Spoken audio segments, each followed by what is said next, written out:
Só primeiro positivo.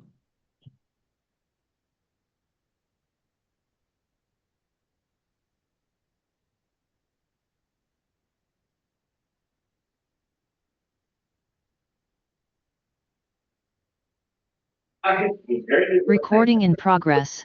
E todas as grandes emissoras de TV, todas as grandes revistas, as grandes redes de rádio,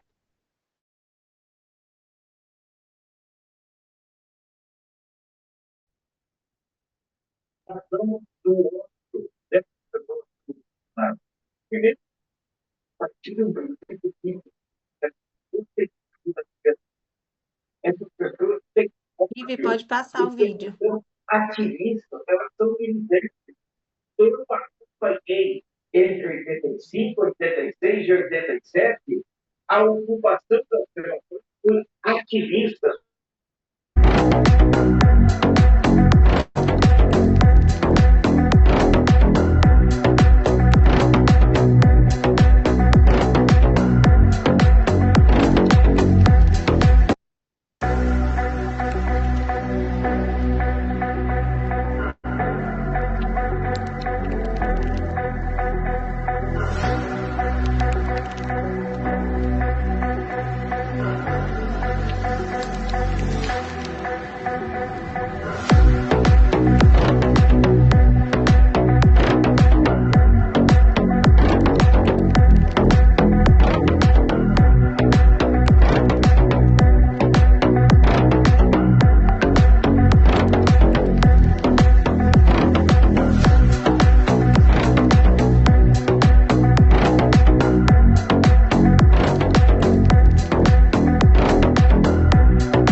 Boa noite.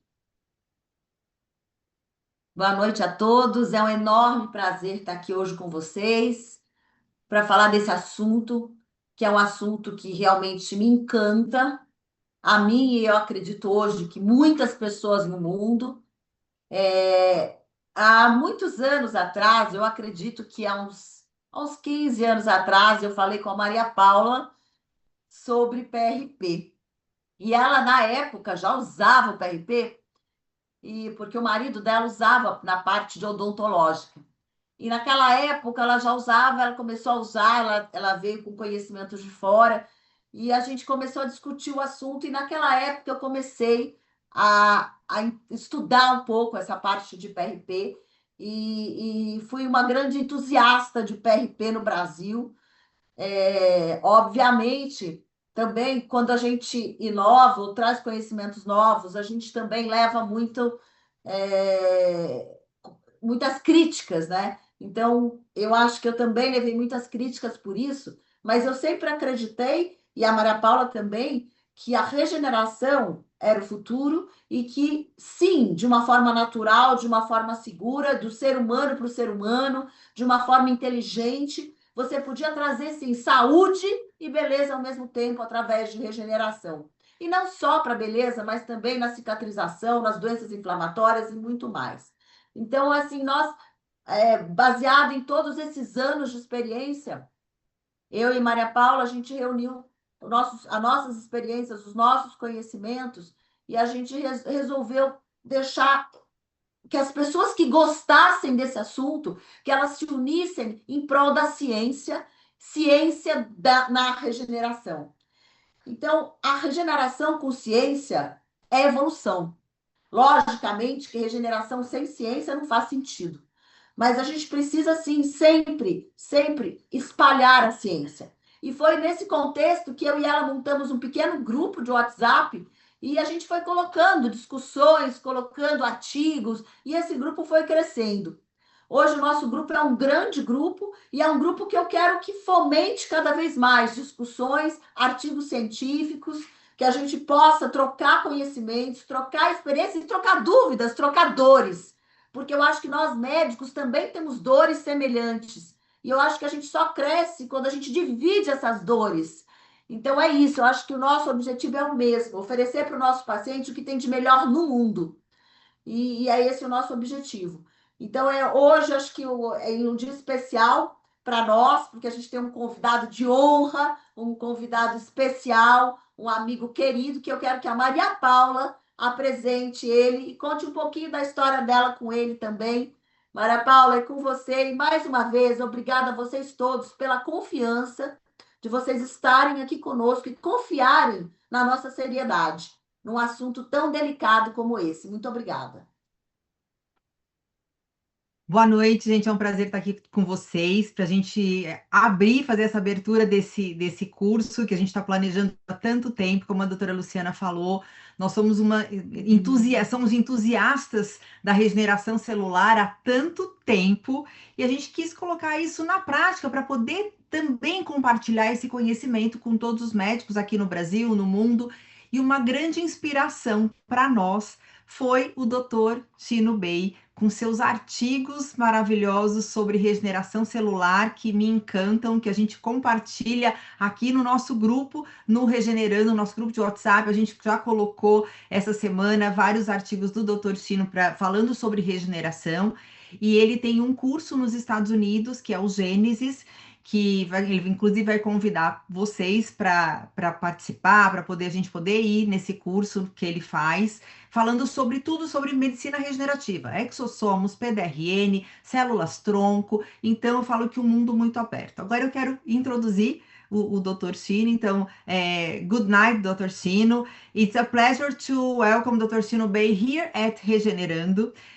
Dr. Chino is a dermatologist in the United States, is a beautiful clinic in Fort Lauderdale, which I had the pleasure of meeting 10 years ago. I've always been a fan of Dr. Chino, and I was delighted when I was with him in his medical follow-ups.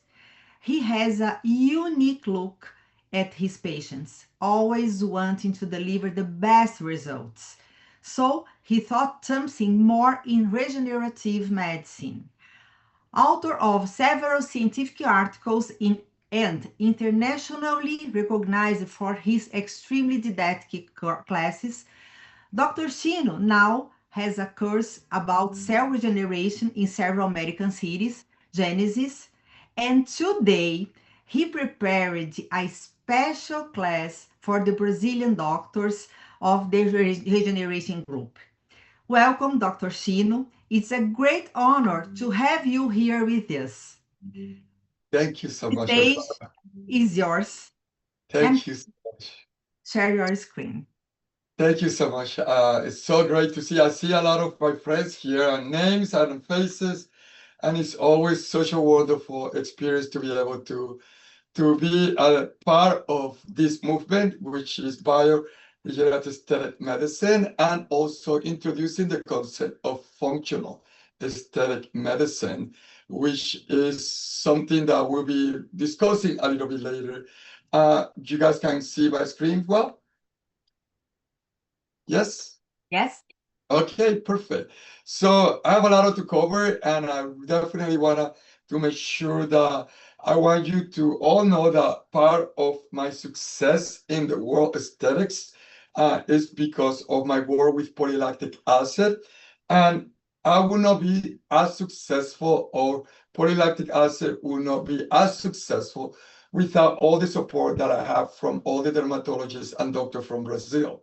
I have to be credited that part of my success was because you guys were the first one in the world to support my ideas, and which at the time people thought they were crazy about what PLLA could do. But now we even have gene ontologists that prove that everything that we see clinically, we can explain not only at a cellular level, but we can explain it also with gene ontology, trying to see what genes get upregulated when we see something happening on the skin or the bone or the fat compartment of our patients.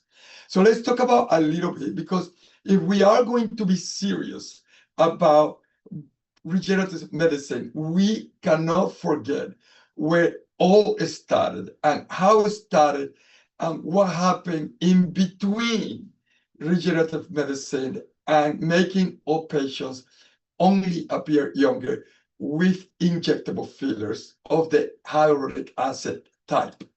So I need to remind you that regenerative medicine started 300 BC with the Egyptians, because the Egyptians had this amazing love for science and the human form and the human body, but also they were obsessed with vitality and youth. The earliest record of a bioregenerative treatment was Cleopatra doing bath with milk, because milk has lactic acid, and that milk that she used on her skin to bathe every day made her have the most beautiful skin out of everyone in that era.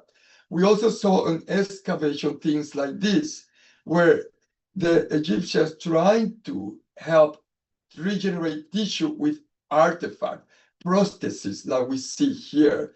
In fact, the Egyptians were so enamored with beauty and human form that if you were born with a birth defect, you were killed at once, because they believed that God only created beautiful, perfect things. And if you were born imperfect, you did not come from God.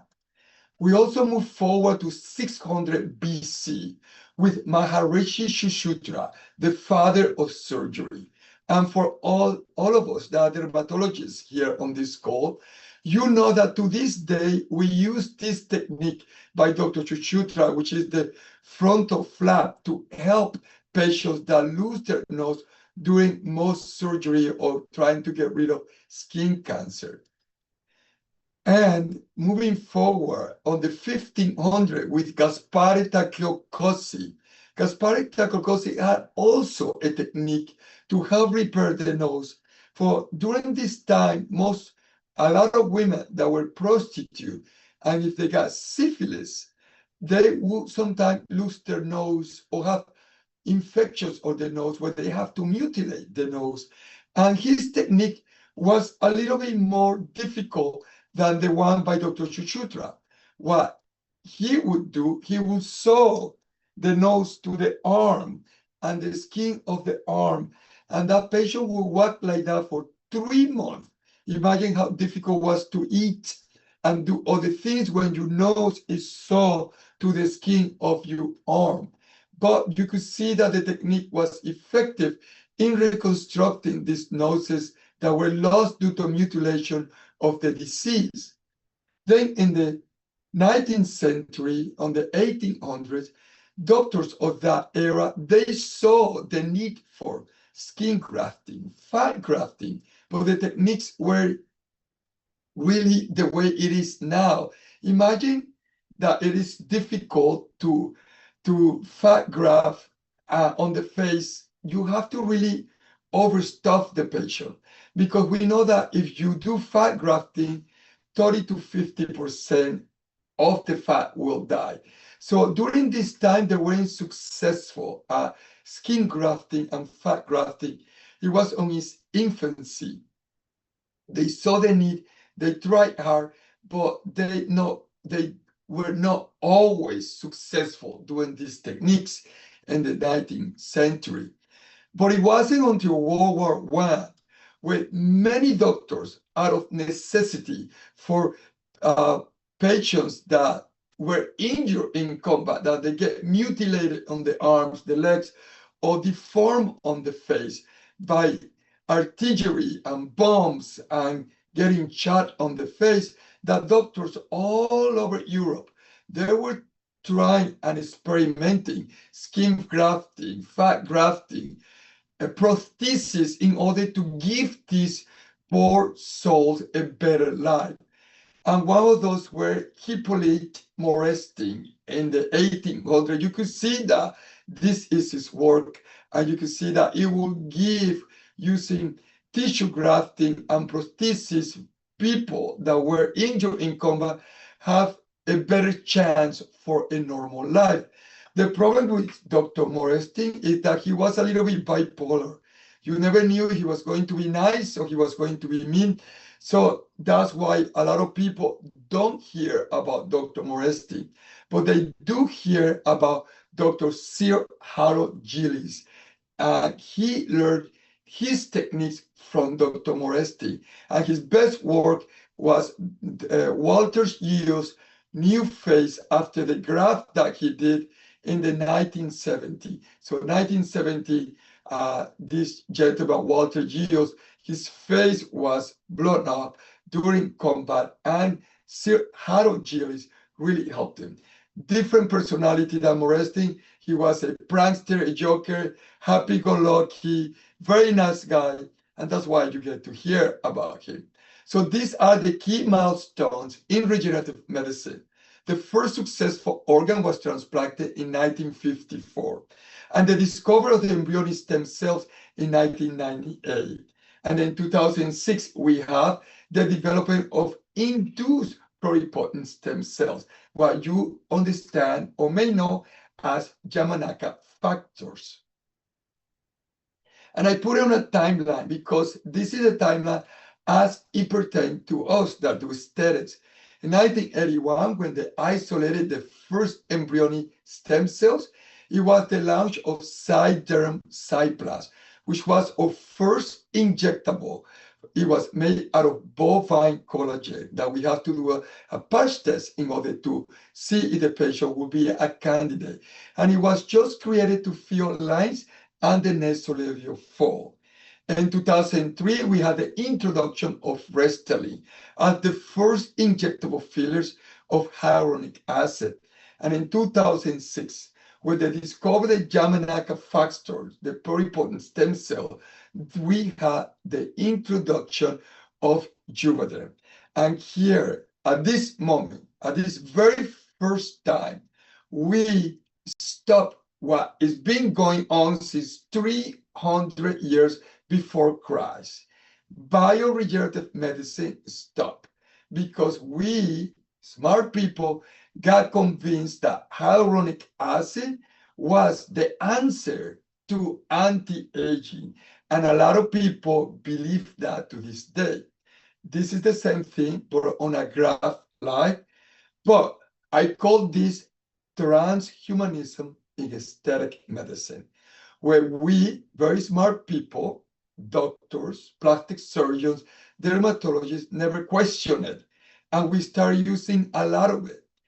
And we are created people that were less human because we have less human tissue and more hyaluronic acid gel. Imagine that we are losing bone, shrinking, we are losing fat, we are losing the collagen of the skin. As we get older, there's an implosion of tissue. Implosion, we just get inwards. Everything start moving inward. It's like you have a grape, una uva, and then you turn into a prune. Same thing happened to us. And imagine that you're trying to imitate bone with a hyaluronic acid gel that has a high G prime, so it's harder. And then the fat is going away. And you go, well, I have something. I have an hyaluronic acid that's softer, so we can imitate the fat. And the skin is getting dehydrated. So, well, we have a hyaluronic acid that's less viscous, less G prime, more cohesive, and we can put it in the skin to make it look beautiful. This is a friend of mine. She is a journalist, and she allowed me to use her photo. And this wasn't 20 years. This was actually 4 years. And you can see where the hyaluronic acid is in place in order to imitate most of the human tissue that is going away with the passing of time. This is the lateral side view. Then is just reduce the transparency. And we can see here soft tissues. I will let her talk. Delineate in the face exactly where the filler is sitting. That just shows as a scroll around there, the main distribution of the filler in this particular patient. I hope that's helpful to you to just get And we can see what happens when you remove the human tissue, and you can see how much we do have as an injectable filler of the HA type. Because so it just shows you though. Then we see things like this. You see this beautiful actress, and she's trying to smile the same way she used to have that cute smile, but it's not working, because how can you expect people to look normal, to look natural, if most of the human tissue has been replaced by a gel that came from a machine? And we call this anti-aging. It happened because it is convenient, because it is easy to reverse, but that not necessarily means that it is the right thing to do. Now, don't take me wrong. I use a lot of hyaluronic acid, but I use it discreetly. I bioregenerate first. I try to slow the changes on human tissues. Then I will use the hyaluronic acid as structural enhancers. Hyaluronic acid, as it should be in 2025 beyond, they are structural enhancers. They are not anti-aging. So we all saw Madonna, and we ran for the border when we saw Madonna looking like this. This, again, she's trying to have that cute smile that she used to do, but it's not working. Now, I believe that this was fat grafting, because when you do fat grafting, you need to overstuff the patient, because 30 to 50% is going to go away. This called perception drift, that was written by my friend Sabrina Fabi, and I recommend you to read this article. But you saw all those actresses, what happened to them? Well, it happened to me too. This is me. I was only 37 years old. I'm gonna be 57 this year. So this is me 20 years ago, thinking that if I wanted to stay young, I needed to be proactive and do prevention. And my prevention was to put in hyaluronic acid when I did not need it. And I ended up looking like this, but I didn't know I looked like that. It wasn't until my sister told me that I looked too weird. Look at me. I just needed to have wings to come out of my neck, because I cannot deform my face. But I'm happy that it happened to me, because it opened my mind. It made me question if what I was doing to my patients and myself was 100% the right thing to do. Now, and that brought me to regenerative medicine, and trying to push since 2009 all my colleagues to see that using only hyaluronic acid, it is not the answer to the aging process, and that we needed to look further, and then that they needed to look at PLLA, at calcium hydroxide appetite, as a way to understand aging at a cellular level, because it was the only thing that we had. So we know that both of them are biocollagen stimulators, but now we have more information about PLLA and more information about calcium hydroxide appetite. And this is the, I guess this is the journal article that you're referring to, which I highly recommend this article, because it is an extensive work of law between Alec McCarthy, myself, and my other colleagues, to try to explain how calcium hydroxide appetite works. And this is very important, especially these days that plastic surgeons are coming forward, talking like they know what they're talking about, and creating fear because they talk negatively about calcium hydroxide appetite and PLA, talking like they're experts, but they're not experts because they don't use it. You should never come on social media and talk as an expert where you don't use the product, or you don't have the experience, or you have not published. And it shows that they have an agenda, which is to do more surgery. Now, not 100% they're wrong. because I do agree and sympathize with plastic surgeons that find CAHA and PLLA, Sculptra, in the plane that they need to work, which is the fascia. But that means that the people injecting it do not know anatomy, and companies like Merck and Galderma, they need to do better training so people know how to inject it properly. So in 2014, I published my 6-point technique with PLLA. At that time, I didn't have these 7 points. The 7 point is to preserve the architecture of the ramus of the jawbone, because when this shrinks and moves inwards, that is the major contributor of the jaw. So that is my 7 point now that I'm about to publish. Polylactic acid is a sugar, is a biopolymer that is compatible with human tissue. And the way it works is when you inject PLLA, the particles of polylactic acid will be hydrolyzed to water and lactic acid. That's going to change the pH on the extracellular matrix or above the bone. When you change the pH, you're going to bring a particular type of macrophage. This macrophage M2. And macrophage M2 is an anti-inflammatory macrophage. It will come to the area by the change of the pH. That change of the pH being more acidic is going to be irritant. It's going to irritate the tissue, and that's why M2 macrophage needs to come. Then M2, since it's anti-inflammatory, will release cytokines for anti-inflammation, but it also will send signals to the fibroblasts to repair.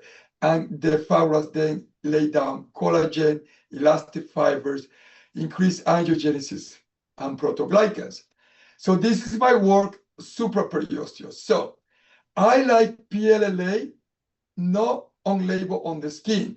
I know it's okay, but if you're gonna use PLLA the way I use it every year for 20 years and you inject the skin, you are going to have a skin that is very fibrotic, is very hard, and that's why plastic surgeons do not like it. But if you inject the supraperiosteal, you are going to maintain and imitate the architecture of the bone.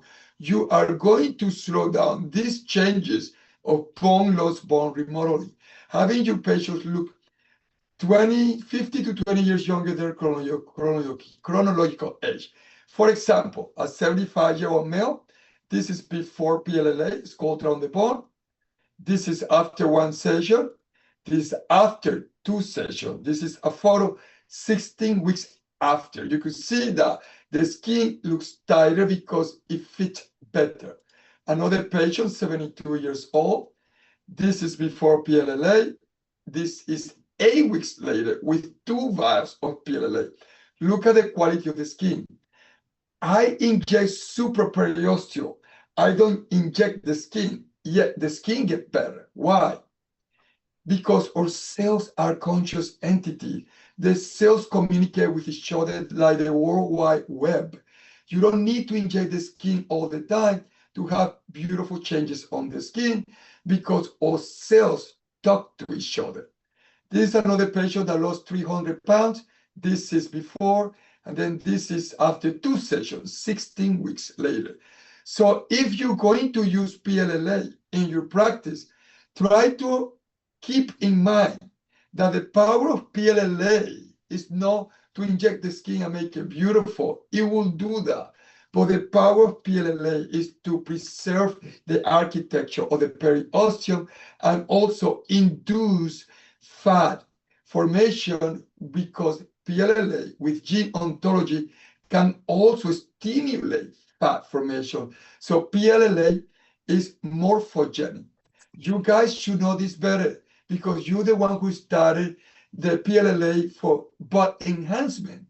Do you guys think that that enhancement of the butt, the bunda, is collagen? No.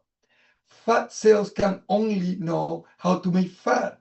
You cannot expect Kim Kardashian butt to be full of collagen, or the butts that you do in Brazil. That is fat. So Sabrina Fabi, my friend, she just published about fat being formed after injections of PLLA on the hip disc. Let me show you what happens to a patient that is 68 years old. She's 68 on the before. Because COVID came, then she had bone loss, bone remodeling. Look, the skin looked the same. The fat compartments look the same, but she looks older. She looks like a grandma, right? Because there's bone loss, bone remodeling. Another patient here, she's 64 here. She looks very useful for 64. Everything seems to be on the right place. But look what happens after 4 years with no Sculptra on the bone. She remodeled, the bone disintegrated. So the power of PLLA is super periosteal to maintain the architecture of the bone. Let me give you an example of my stepmother. I'm Francis. I am Chino's stepmother, coming from California to celebrate his 55th birthday here in Florida. So she's never had one surgery, no plastic surgery. And in this video, my stepmother is 75 years of age. She and my mother here, those are my guinea pigs. I practice with them all my techniques. So she's been doing PLLA on her bone since 2004 without having a need to do a facelift because her bone remains almost unchanged. This is now moving from the deep bone to the fat compartments. PLLA is good for the deep fat compartment because if you still have fat cells there and you inject PLLA, you're going to induce fat formation as well. But what if you don't have any fat left? Like all your fat compartments went away. Well, you can do two things. You can do fat grafting, and there is something that you do not have in your country, but perhaps in the future, this may be something that you can use. This is an off-the-shelf allograft adipose matrix. Basically, when you inject this product, which is mainly the protein that you find in fat, the fat cells will repopulate the area where you inject it. These have different theories. You see this wispy material that looks like a spider web around the fat cells? This is what they use. They remove all the fat cells and they just get this protein and they inject it in the area where you need to create fat. So it's like you have a honeycomb. If I inject honeycomb, you start making honey. If I inject this matrix in an area where there was fat and there's no fat, you will cause your body to remember how to make fat. So there's different theories about that. This is a before and after of this technique. If you have an area where you inject Kenalog and you have a depression, you can put it there and your body remember how to make fat. But how do you make fat in an area that there's no longer fat cells? There's theories that because the first thing that happens with this is angiogenesis. We believe that maybe the pericytes on the endothelial blood vessels may differentiate, maybe behave as stem cells, and they go to the area where this product is because it smells like sweet, like honey to them. My friend Feriofania is about to publish a paper that shows that our cells have olfactory system. They can smell things and they can go to the area where they send the smell. So we believe that perhaps that is how you can get fat repopulation in an area there's no longer any fat cells. And that's what we see on our practices. You can use it for the hands, you can use it for the neck, because as we get older, we lose that thin layer of fat, and then we get that skin looking crepey. You see that now a lot when we have Ozempic skin. For people that are doing Ozempic without knowing that they can lose that thin layer of fat under the skin as well. And let me bring you to the topic of functional aesthetic medicine. Functional aesthetic medicine is my new passion, talking aging at a cellular level, beyond biocollagen stimulators, beyond fat stimulators, understanding that every 50 trillion cells in the human body has consciousness. They are birth, they are nurture, they go to work when they get older, they get old and they die. But they have the same requirement as you and I. They need nutrition, they need protection, and they need hydration. Let me explain it with this cute video right here. Hi guys, Dr. Shinwei here. The future of aesthetic medicine is no longer just about appearing younger. It's about becoming younger at the cellular level. This is the promise of bioregenerative and functional aesthetic medicine. We are all living ecosystem made up of around 50 trillion cells. Each cell plays a vital role keeping us alive and thriving. They are not insignificant. They are conscious beings just like you and me, sensing, communicating, and adapting to their surroundings. Yet, for too long, we failed to honor them. This is typical for humans. For example, in aesthetics, we push our aging fibroblasts to keep producing collagen and elastic fibers, all whilst rejecting them to harsh treatments. We stop them with microneedling, electrocute them with radio frequency, inform them with energy devices and caustic chemicals. It's all brutal at the cellular level, often without the care these living cells deserve. My mission is to shift our industry consciousness. We must start seeing ourselves as conscious beings that need nourishment, protection, and a healthy environment to survive.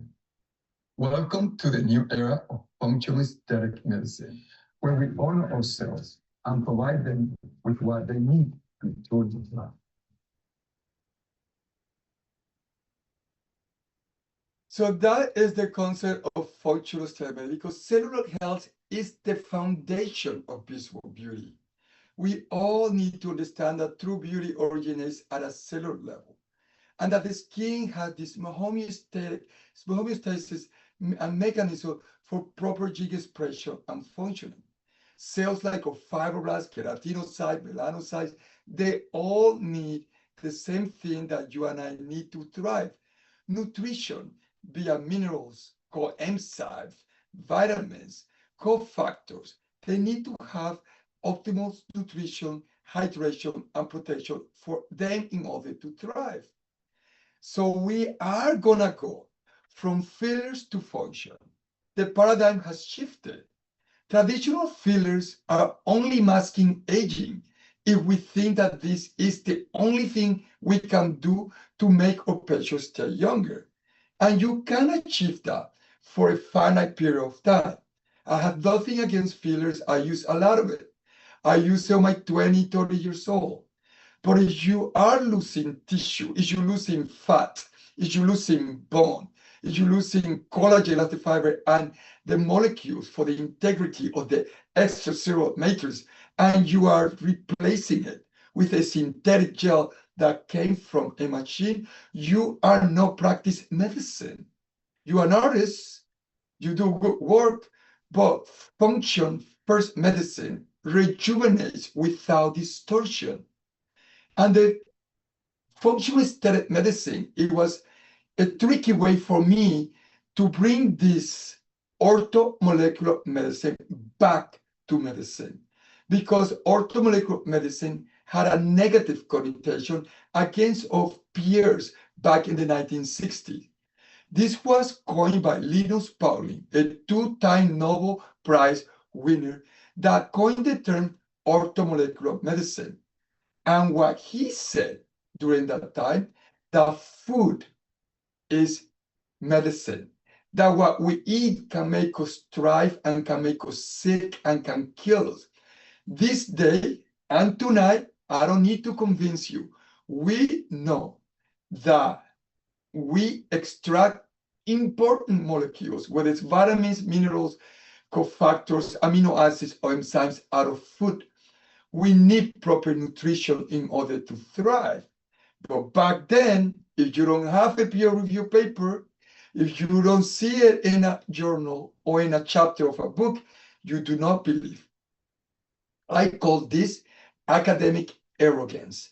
And this teaches all that we need to be open-minded, especially when we deal with the unseen, because we cannot see this thing taking place at a cellular level.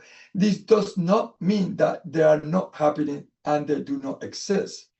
Maybe perhaps in the 1960s, they didn't have the technology that we have now, but now we can do and go all the way to gene ontology to prove that these things are real and that our cells are the key for longevity, health, and anti-aging.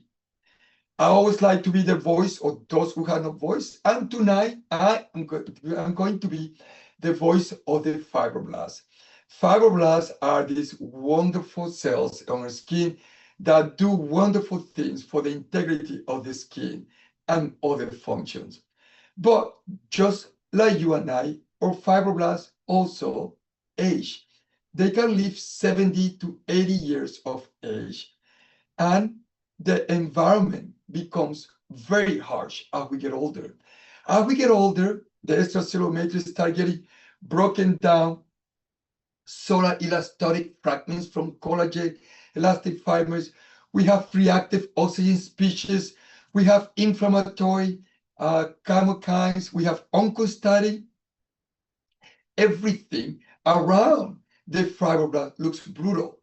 There are constantly a state of deficiency, and we don't even see them as cells that are conscious that also get old. So the fibroblasts get old, and how do we ask them to get collagen? How do we ask them to give us elastic fibers? Well, we do control injuries. We burn them with plasma energy devices. We stab them with microneedles sometimes. We stab them and electrocute them. Or we do chemical peels that are very harsh. And we are dermatologists. And we're supposed to care about anything that's living. Well, your cells are living entities. And we do this because, yes, if you have a controlled injury, you can improve the quality of the skin. But I've been saying this for a long time, and just in March 2025, it was proven by scientists at the University of Massachusetts Amherst. They discovered that when we injure our skin cells like fibroblasts, they let out a silent scream. The cells are screaming, ah, whenever you injure them, the same way you and I would scream if you burn it with a laser. People believe that they did not communicate. They do scream, and they warn neighboring cells that there's impending danger from these controlled injuries. So I want you to keep this image in your head every time that you're gonna injure the cells to get the results that you want. Now, I'm not saying that I'm gonna stop doing this, but if I am going to do this for the sake of getting collagen elastic fiber, I'm going to be kinder to them.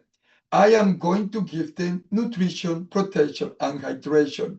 I want to make sure that if I'm going to be so abusive for the sake of getting forced formation of collagen elastic fiber, I want to make sure that my cells are thriving and they have what they need and they live in a healthy, better environment. So a new era requires new tools. So we enter the age of orthomolecular aesthetics once again after the 1960s, using nutrient-rich, biologically intelligent treatments, replacing synthetic solutions, using things like peptides, amino acids, polynucleotides, exosomes, growth factors. These are our new instruments for youth, longevity, and health. As a dermatologist, we want to use things to help us improve the quality of the skin, but we should not rely only going forward in control injuries. We need to think about aging cells. We need to be able to help them thrive and differentiate into better versions of themselves. So what do? If this is the only thing that you know how to keep the skin looking better, by inundating it and destroying the architecture of the beautiful dermis with hyaluronic acid only, but you are not doing right by your patients. Okay, I did it, and I still doing scars and little lines, but for improve the physiology and function of the skin, you need to go bioregenerative. You don't need to injure the skin all the time in order to achieve good results. And if you are going to do that, this is just a picture that I feel like this is what a fibers feel like when you just using cross-link HA to improve the quality of the skin. And this is a histological slide where you can see giant cells coming around this HA. Now, we have good news. There are new HAs that are bioregenerative, that they create a scaffold for cells to go in and lay down new collagen fiber inside the HA, and the HA disintegrate. We're moving forward to the era of bioregenerative HAs that are BDDE free. So this is what's coming into the market, and they work amazing. But if we're talking about only BDDE cross-link HA and you're using in this manner to improve the quality of the skin, it's better to do hyperalveolar radius or do exosomes or polynucleotides or a combination of all of them.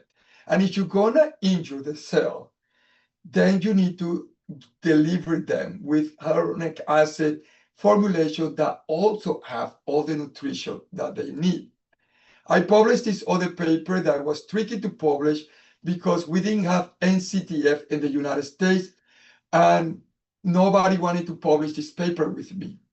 I asked a lot of friends that were key opinion leaders, and this paper was birthed from my wonderful friend Viviana Perico in Colombia, the first one to mix NCTF with CAHA and demonstrate the results. I then said we need to make sure that this is done by everybody in the world, and let's use my 3-point technique and publish it. But nobody wanted to do that because at that time, people were doing a lot of master classes with HA fillers. HA fillers were the champion. And when I did my Zoom meeting with all my colleagues, a year and a half passed and nobody will respond to me.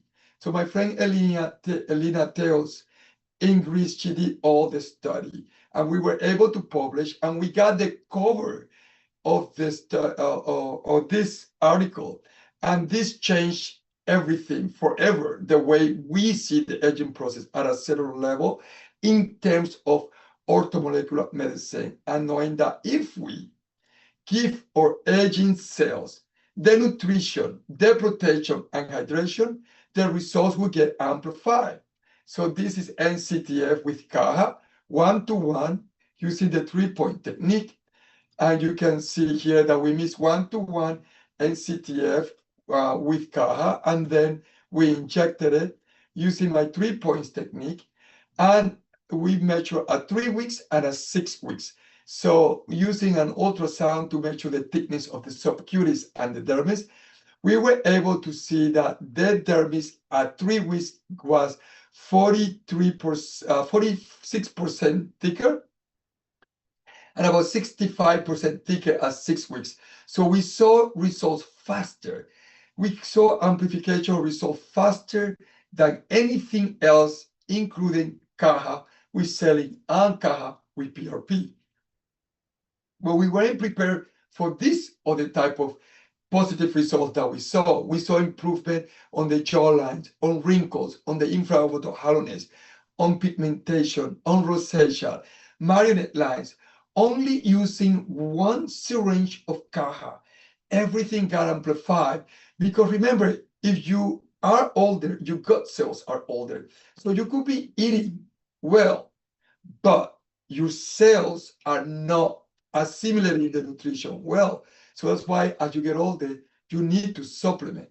So look at this type of result. This is before, 3 weeks after. And keep in mind, this is only 1 syringe of radius and 1.5 cc of NCTF. Another patient, you can see she's 63 years old. She's 63 years old. She looks young for 63 because she's been preserving her bone with PLLA on the bone, but she's losing volume. So I did, again, 1-to-1 dilution, 1.5 CAHA, 1.5 NCTF in here, and you could see her results at 3 weeks, 6 weeks, a year and a half after. In the United States, we do not have NCTF, but we had the amazing protocol NCPR by Toscani. They launched about 2 years ago, I believe now. And I met Toscani when I did my Chino Bay World Tour in Brazil. And this product is basically the same, just difference of 2 amino acids at NCTF. They did their own independent study comparing NCPR by Toscani with NCTF. I filmed it, what we used in the original study, and they show that basically we're the same thing. NCPR show is slightly better in the study in terms of elasticity, but basically the results were comparable. Now, in the United States, these products are not made to inject. Unfortunately, either NCTF, NCPR, and other polyurethalyzed micronutrients that we have here, including polynucleotides, they're not allowed to inject. So I was going crazy. We discovered this, we published this is incredible, and now we cannot do it because we cannot mix it. So I need to come up with a different idea, and I found this other idea. Using plated rice growth factors mixed with saline and mix it 1-to-1 with the CAHA and doing the macronutrients via microneedling or mesogut gel. So this is the type of the result. This is at 6 weeks. But remember, this is mixing PDGF. PDGF is 3,000 times more potent than PRP because this is recombinant plated rice growth factor. So this product by itself, plated rice growth factors by itself, can augment the amount of endogenous hyaluronic acid, the hyaluronic acid of the own patient, by 800%. And it can increase the amount of collagen by 250%. So imagine if you mix the growth factors. And by the way, growth factors are just a switch. You turn a switch on that tells the fibroblasts to make collagen. The biocollagen stimulator, calcium hydroxide appetite, or PLLA, because you can mix it with PLLA, is a biocollagen stimulator. We already know that both CAHA and PLLA, Sculptra and Radius, can stimulate collagen. Now I added a switch that turns it on. But guess what? You are forcing an old fibroblast to do something for you so forceful that if you don't give nutrition, you're still doing something wrong, because you are going to get stem cell exhaustion and all fibrous cell exhaustion.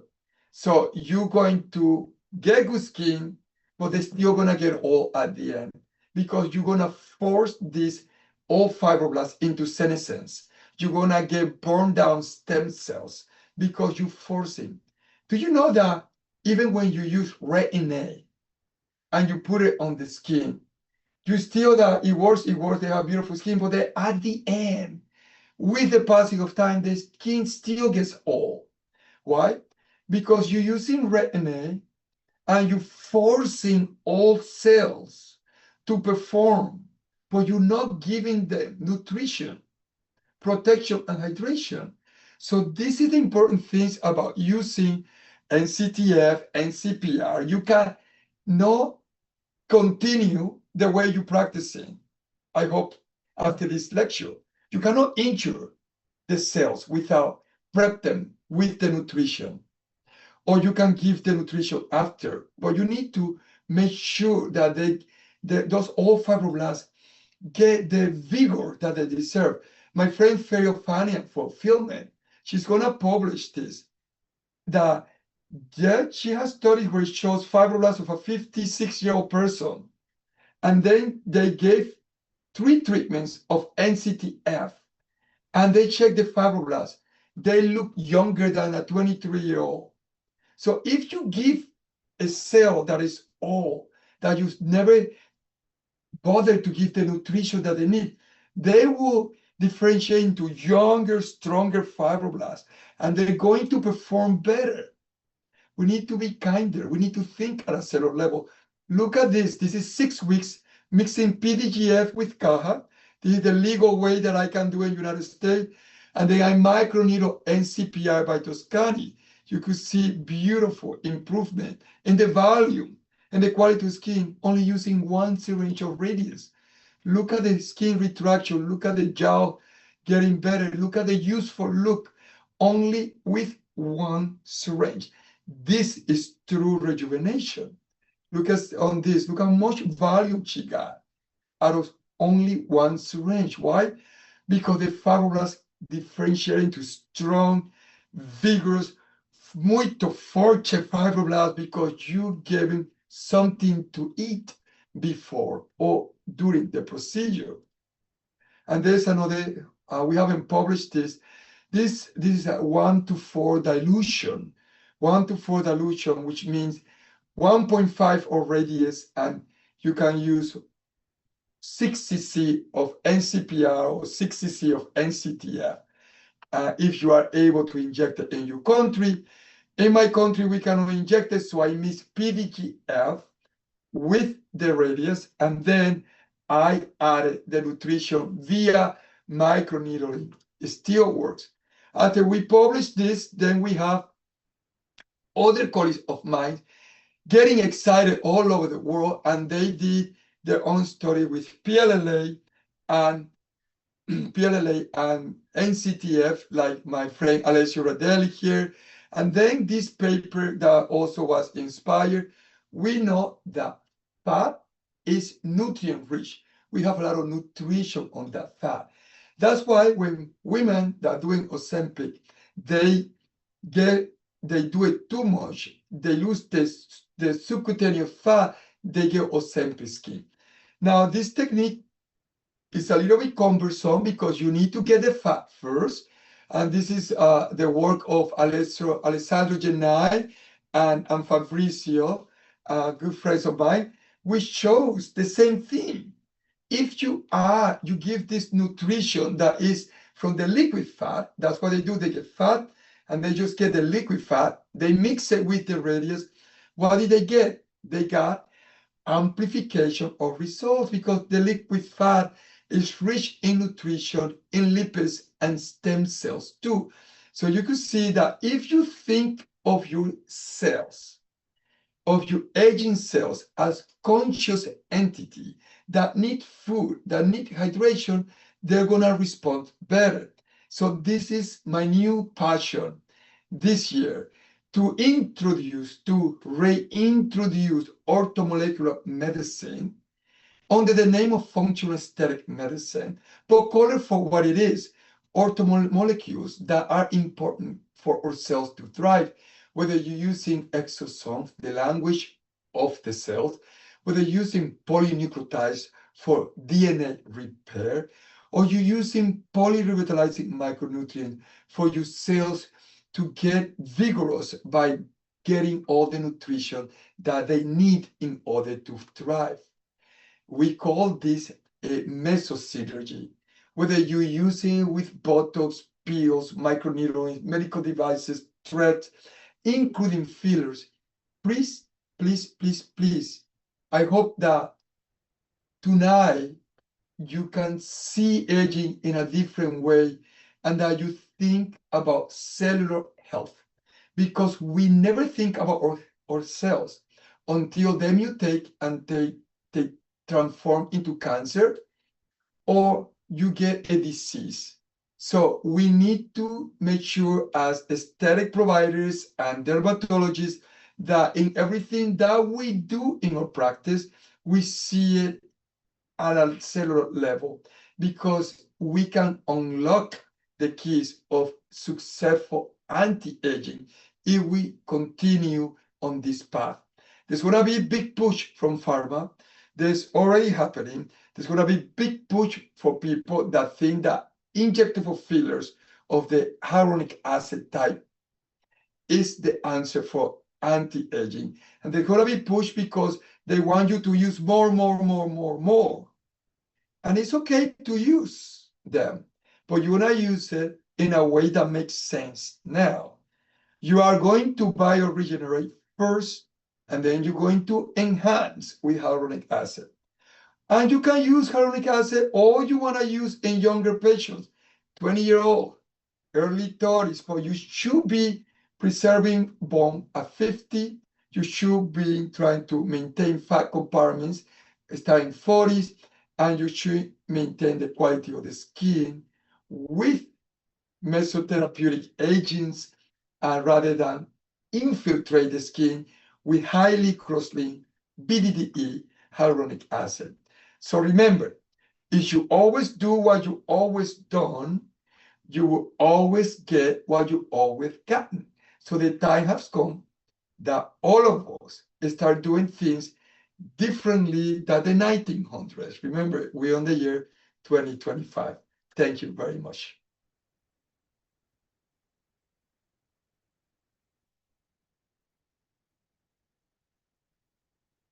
Okay.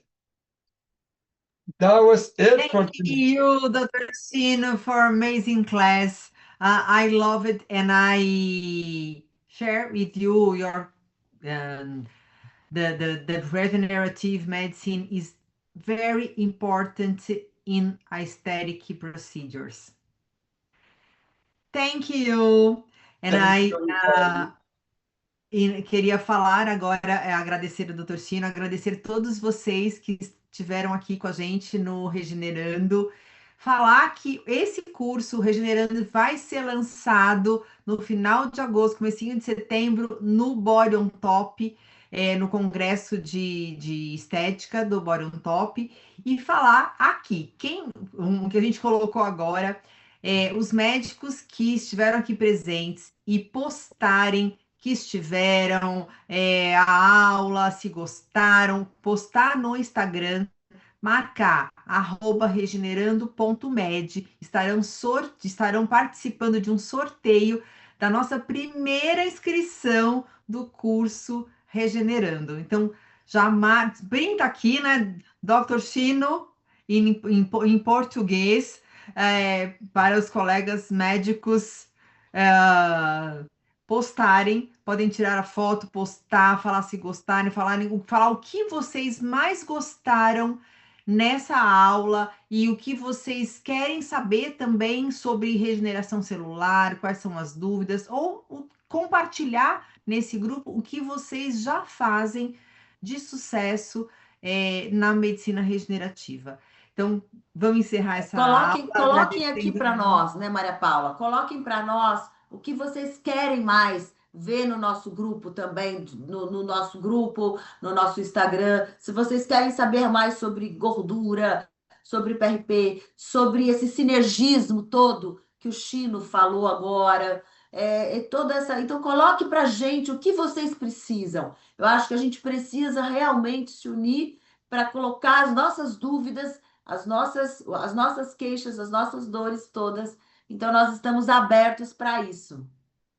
Então, já marquem lá, @regenerando.med, já segue a gente no Instagram, e queria mais uma vez agradecer agora em português, porque o Dr. Chino está fazendo aula de português. Muito obrigada por essa aula espetacular, por compartilhar esse seu conhecimento, que eu sei que Dr. Chino é uma pessoa muito especial, que ele faz questão de compartilhar tudo que ele sabe, tudo que ele aprende, tudo que ele observa com todos os médicos, eu sei disso. Então, ó, mais uma vez, agradecendo muito. Chino, você tem muitos amigos aqui. Eu Muitos sei, Nicole, amigos. eu sei. De outra família. Eu amo vocês. E nós amamos você. Então, muito obrigada, obrigada a todos vocês que estiveram aqui com a gente no Regenerando.med. Uma boa noite para todos. Boa noite. Ah, boa noite.